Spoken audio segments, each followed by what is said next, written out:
Harry किसान। गांव के एक छोटे से कोने में एक किसान रहता था जिसका नाम रामू था। वह बहुत मेहनती था, लेकिन उसकी फसल हमेशा खराब हो जाती थी। उसकी हालत दिन ब दिन बिगड़ रही थी। एक दिन रामू खेत में काम कर रहा था कि अचानक उसे एक बूढ़ा साधु मिला। साधु ने रामू से पूछा, क्या बात है बेटे, तुम इतने परेशान क्यों लग रहे हो? रामू ने दुखी होकर कहा, बाबा, मैं दिन रात मेहनत करता हूं, लेकिन मेरी फसल कभी अच्छी नहीं होती।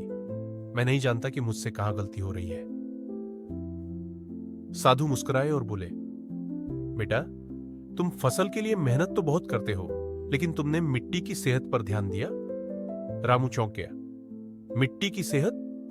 साधु ने समझाया, अगर मिट्टी उपजाऊ नहीं होगी तो बीज कितने भी अच्छे क्यों ना हो, फसल अच्छी नहीं होगी। हर साल एक ही फसल उगाने से मिट्टी कमजोर हो जाती है। तुम्हें अलग अलग फसलें उगानी चाहिए, खेत में जैविक खाद डालनी चाहिए और समय समय पर मिट्टी की जांच करनी चाहिए। रामू को साधु की बातें समझ आ गई। उसने अगले साल से अपनी खेती करने का तरीका बदल दिया। वह मिट्टी की देखभाल करने लगा, जैविक खाद डालने लगा और फसलों की अदला बदली करने लगा। कुछ ही महीनों में उसकी फसल लहलहा उठी।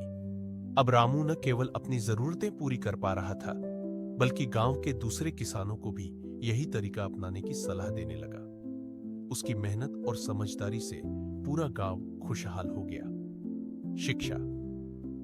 अच्छी खेती के लिए सिर्फ मेहनत ही नहीं, बल्कि सही ज्ञान और समझदारी भी जरूरी होती है।